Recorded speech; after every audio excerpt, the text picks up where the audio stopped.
부활의 능력, 잭 분인. 열왕기하 2장 13절로 14절에서 우리는 엘리사가 겉옷으로 요단강 물을 쳐서 나누는 기사를 읽는데, 요단강이 죽음의 강을 상징한다고 볼 때 이것은 그가 앞으로 죽음을 이기고 생명의 사역을 수행해 나갈 것을 뜻합니다. 엘리사의 삶을 살펴보면 그는 계속해서 죽음에서 생명으로 변화시키는 사역을 수행했음을 볼 수 있는데요. 여리고에서 그는 불모의 땅에 생명을 불어 넣었습니다. 그가 농사가 안 되는 땅에 소금을 뿌려서 그 땅을 고친 것입니다. 수넴에서 그는 부림의 여자 자궁에 생명을 불어넣었습니다. 나중에 그 아이가 죽자 그는 죽은 아이에게 생명을 불어넣었습니다. 또한 그는 치명적인 죽음의 독이 든 솥에서 가루를 뿌려서 거기에 생명을 불어넣었습니다. 그는 나아만 장군이 문둥병으로 죽어갈 때도 그에게 생명을 주었습니다. 죽음에 생명을 공급하는 엘리사의 능력은 결코 사그라지지 않았습니다. 심지어 그가 죽어서 장사되고 그의 몸이 썩어 없어져 갈 때도 죽은 사람의 사체가 그의 무덤 속에 던져졌을 때 그 죽은 사람이 일어났습니다. 그가 가는 곳마다 어디든지 죽음에서 생명을 가져오는 역사. 이것이 엘리사의 사역이었습니다. 이것은 그가 성령의 기름 부음을 받은 직접적인 결과였습니다. 이것이 성령의 기름 부음이 가져다주는 능력입니다. 죽음에서 생명을 가져다주는 능력, 바로 부활의 능력입니다. 오늘날 만약에 수많은 성도들이 부활을 지식적으로 알고 믿으나 부활의 능력이 없이 살고 있다면, 죽음의 세상을 생명으로 변화시키는 부활의 능력이 없이 만약 살아간다면 그것은 어쩌면 성령의 기름 부으심을 받지 않은 것이 그 이유일 수 있습니다. 죽음에서 생명으로 살리는 능력, 이것은 내가 기름 부음 받았다는 확실한 증거입니다. 우리는 신약 성경에서 이 죽음에서 생명을 주는 능력에 대해 더 자주 읽습니다. 바울은 에베소 교인들에게 편지를 썼는데 그들을 위한 그의 기도는 그들이 이 부활의 능력을 알 수 있도록 하는 것이었습니다. 그는 계속해서 하나님의 능력이 가장 크게 나타난 것은 어떤 피조물보다, 성경에 나타난 어떤 기적보다 죽은 자 가운데서 그리스도를 다시 살리신 데 있다고 말했습니다. 또한 믿는 사람들인 우리에게 강한 힘으로 활동하시는 하나님의 능력이 얼마나 엄청나게 큰지를 여러분이 알기 바랍니다. 하나님께서는 이 능력을 그리스도 안에 발휘하셔서 그분을 죽은 사람들 가운데서 살리시고 하늘에서 자기의 오른쪽에 앉히셔서 모든 정권과 권세와 능력과 주권 위에, 그리고 이 세상뿐만 아니라 오는 세상에서 일컬을 모든 이름 위에 뛰어나게 하셨습니다. 바울은 빌립보 교인들에게 편지하기를 이 부활의 능력에 대해 더 많이 알고자 하는 것이 자신의 소망이라고 말합니다. 내가 그리스도와 그 부활의 능력과 권능과 그 고난에 참여함을 알고자 하여.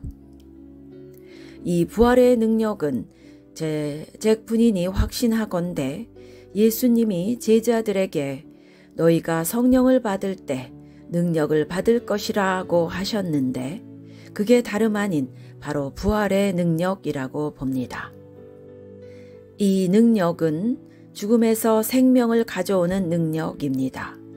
영혼이 죽어서 시들어버린 가정, 공동체, 사회에 생기를 불어넣어서 다시 솟생케 하고 다시 살아나게 하고 다시 활기차게 만드는 능력입니다.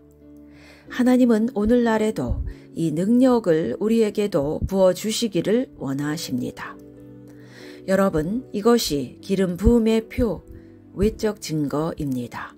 성령의 기름 부음이란 어떤 경험도 어떤 발성도 아니고 우리가 가는 곳마다 죽음에서 영적 생명을 가져오게 하는 능력입니다. 만약 그런 부활의 능력이 결여된 어떤 신비한 체험 또는 신령한 방언은 아무 소용 없습니다. 우리의 사역에 이 부활의 능력이 나타나고 있습니까? 이것은 우리가 기름 부음을 받았는지 아닌지 여부에 대한 정확한 테스트입니다. 슬프게도 너무나 자주 그리스도인들은 생명이 나타나는 사역을 하는 대신 죽음이 나타나는 사역을 하고 있습니다. 안타깝게도 우리 주위의 불신자들은 우리 기독교인들의 다툼과 분쟁, 정직하지 못함, 이런 모습들을 보고 실망해서 하나님으로부터 점점 더 멀리 떠나고 있습니다. 우리에게 이런 부활의 능력이 결여될 때 우리에겐 사망의 기운이 엄습해서 주님의 이름을 오히려 욕되게 하는 일이 원치 않게 일어나는 것입니다. 그러므로 우리는 복음주의자라는 사실만으로 자랑해서는 안 됩니다. 조심하지 않으면 4대 교회처럼 됩니다. 내가 살았다 하는 이름은 가졌으나 사실은 죽은 자로다. 우리가 반복해서 고백하는 신앙 고백과 우리가 믿고 지지하는 교리가 건전하고 성경적이라는 사실만으로는 충분하지 않습니다. 우리는 가장 보수적인 신앙 고백을 지지할 수 있습니다. 그런데 그런 지식적인 것은 마귀도 얼마든지 압니다. 제가 지금 건전한 교리를 폄훼하는 것은 아닙니다. 다만 교리를 뛰어넘어서 성령의 생명력, 부활의 능력이 우리 가운데 나타나야 한다는 것입니다. 혹시 그런 생명력, 부활의 능력은 없이 그저 교리적 문제만 따지고 있지는 않나요? 교리를 넘어서 중요한 것은 우리가 영적인 생명으로 사역하고 있는지 여부입니다. 사도 바울은 하나님의 도움으로 새 언약의 일꾼으로 사역할 수 있었다고 했습니다. 이것은 바로 성령의 생명력으로 사역하는 것이었습니다. 그는 자신이 율법에 정통한 근본주의자라고 자랑하지 않았습니다. 그는 단순히 자신의 체험에 대해서도 이야기하지 않았습니다. 즉, 다메섹 도상의 체험이라든지 집과 거리의 체험을 자랑하지 않았습니다. 그는 영적 죽음의 상황에서 지속적으로 생명을 불어넣는, 즉 부활의 능력으로 사역했습니다. 엘리사의 삶에서처럼 바울의 삶에서도 부활의 능력은 사라지지 않았습니다. 그들은 우리 시대의 여러 하나님의 종들에게서 보는 것처럼 자기 사역의 말년에도 기름 부음을 잃지 않았습니다. 바울과 엘리사는 과거에 하나님께서 자신들을 통해서 행하신 일들을 늘상 자랑하는 일들을 결코 하지 않았습니다. 오늘날 어떤 사역자는 현재 부활의 능력은 거의 나타나지 않고 끊임없이 과거 옛적에 나타났던 능력들을 자랑만 하고 있습니다. 그들은 기름 부음과 하나님의 부활의 능력을 현재 누림 속에서 끊임없이 살았습니다. 그들의 영적인 힘은 약해지지 않았고 대신 점점 더 빛이 났습니다. 그들은 세월이 지날수록 더 온전해져 가면서 더욱 하나님의 영광의 빛을 드러내었습니다. 이 얼마나 복된 삶입니까? 이런 삶은 엘리사나 사도 바울뿐만 아니라 하나님께서 당신의 모든 자녀들이 걷기를 바라시는 길입니다. 엘리사는 하나님과 끊임없이 연결되어 살았고 이곳이 그가 가는 곳마다 항상 죽음에서 생명을 가져올 수 있었던 이유입니다. 그래서 사람들은 자기 문제와 필요를 가지고 그에게 찾아 나아왔습니다. 그는 사역을 찾으러 다닐 필요가 없었습니다. 그는 사람들에게 자기를 후원하고 설교 초대해 달라고 돌아다니며 부탁할 필요가 없었습니다.